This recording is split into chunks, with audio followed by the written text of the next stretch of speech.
Good morning, everybody. This is Bo back in the lounge. I want to say hello to our friends and family listening to us all over this great world, equaling 1.5 million. And we're going to go all the way out to Towson University, talk to Rob Ambrose. Coach. Thanks for having me.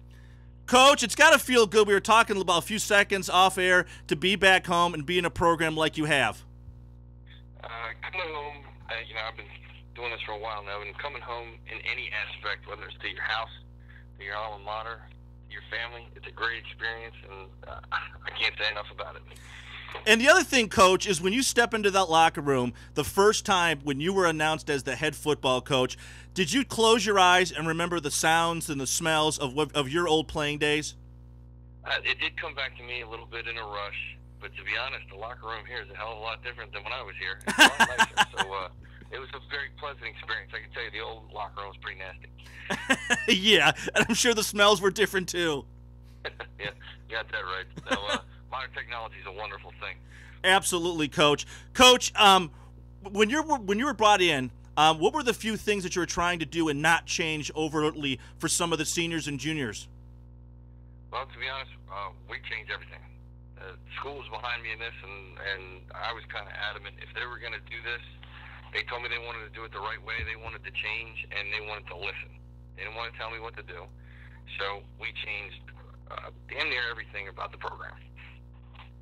And you sort of did exactly what Rodriguez did at Michigan, is you just sort of broke it down and changed it and put players in positions and sort of did a whole revamping of the program. Oh, completely. From how we eat to how we dress to how we act to how we speak. I mean, and we haven't even played football yet. The X's and O's are the X's and O's, and philosophy's always been to fit the schemes to the players' abilities. But pretty much it's more of a change of culture and a change of attitude.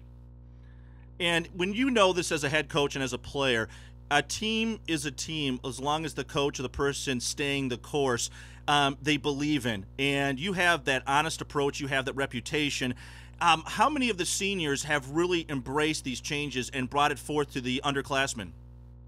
These kids, the kids that were here, losing relatively on a consistent basis, they were hungry, and we gave them something to hold on to, something to bite, and they've really kind of raised their game. It's been hard for them. It's a big changeover. These aren't the guys that brought them here. They don't coach them the same way as they coached them for the last 4 years. But the older kids, the wiser kids, have really seen how good this could be. And instead of the freshmen just going, yeah, we want to win, these guys are really kind of carrying the banner going, yep, we got to change, and this is what we got to do to get it done. Absolutely, Coach. Now, who are those guys on the offense line that are really stepping forward and embracing this? On the offensive line, you got a right tackle, Danny Bridges, who's played damn near every football game since he's walked into college here. I mean, I think he might have missed one game, and I recruited him when I was in Connecticut. Now, we almost took him in. He's a pretty good football player. Now, we did pick up a transfer from New Mexico State, a guy named Chuck Taylor, played guard, and a transfer from Middle Tennessee, Derek Cardacci, to play tackle. And that, while those guys are the changeover guys, Steve Jordan playing center, he's a crafty veteran. He's just happy to be in an offense where you don't have to pass block every play. That's a big advantage. And the other thing, we're looking at the roster over the weekend. You've got a very young squad coming in. This can be a very positive move for you as a coach to see that they're now going to be in your training camps for almost 3 to 4 years now. Yeah, they're a bunch of Cubs now. They're young puppies, but we are the Tigers. They are Cubs, and having a team full of Cubs. The good news is that the more action they get, they don't stay Cubs very long. They'll grow up in a hurry. And especially with the first game heading up to Northwestern. Yeah. If you're gonna play an opener, let's go play somebody in the top 20 who had 50 had the best year those guys have had in almost 10 years. He does a great job. They really turned that place around. I'm from Chicago. I grew up there. I remember when Northwestern was terrible, and the reputation that place has after the coaches that have been through there and what they've done in the last 15, 20 years is amazing. It has been. It really has been. And as far as the energy level within your program, when you step into that role and having the alumni and the board of governors support everything that you do and want to make these moves positive in the program, that's got to make you feel awesome at what you're trying to accomplish now. Well, it makes you feel good what you're trying to accomplish, and it makes you feel good the support that you have in your own house. Any coach can work his butt off, and staffs can kill themselves trying to get these kids better and trying to do what's right for the program. But if you don't have the support of the people above you, eventually it's a waste of time to house cards. And these, from the president to the board of regents, they're all behind this 100%. And that's what it's good to know that somebody's got your back. Absolutely. And the alumni and the student body are probably craving for your your handiwork in this program. The students kind of like it because I'm one of them. And I take time, I make time, I spend time on campus. I remember being them and how cool it would have been if the football coach was somehow engaged with them in any way. So during the spring, I would go eat lunch in cafeterias and sit down with kids and just talk. They loved it.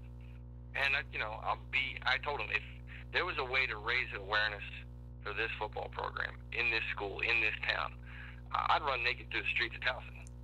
But that's what get it done. Now, you just got to tell me ahead of time, so I got to get in a little better shape if I'm going to run naked. But, the kids know that I'm willing to do whatever it takes. And that's what a good alum would do. Yeah, and the fact of you coming into this program and the belief in their system and the young squad, I don't think there's a better opportunity for a coach to succeed at. Well, I don't know about that. I'm not going to say that. Somebody asked me about the kids we got and how I feel about them. I said, for the most part, these are the same guys that lined up and got the last guy fired. So they're going to grow up and they're going to get better. But we still got a lot of work to do in all aspects of the program, from recruiting to fundraising, to just putting people in seats. But in a short span of time, give it a couple of years, this should be something that everybody will be proud of. Yeah, and the biggest movement that we see in a lot of programs is the off-field activities, and you just mentioned a few of them, and the on-field practice schedules. We saw a huge change at Michigan where players were just dropping out because the fact of how hard the practices were. And it seems like you're in the same mode of really bringing the practice level up higher, having a little more intensity, a little more cardiovascular, so in the fourth quarter, people aren't dropping off like flies. Oh, God, yes. Everybody said I'm the new young guy, but I'm really the old school hard ass. My dad was a high school coach. He coached me. You can't be tough unless you practice being tough. You can't be in shape unless you practice hard to be in shape. So, we've definitely raised the degree of intensity around here in everything we do. We raise the bar, raise the level of expectations, and we just don't accept average. Coach, we want to say thank you for showing up for the brief moment. We really do appreciate your time. Thanks for having me. I really appreciate it. Absolutely. We're going to try to get you on another month and a half and get you to talk about your first game. Would that be okay? That'd be great. Hey, guys, that was Rob Ambrose from Towson University. Go Tigers. He's got a wonderful background. He's got some stuff moving in that program, and we're going to keep track of it the rest of the year. Take care, Coach. Thank you. We are off the air.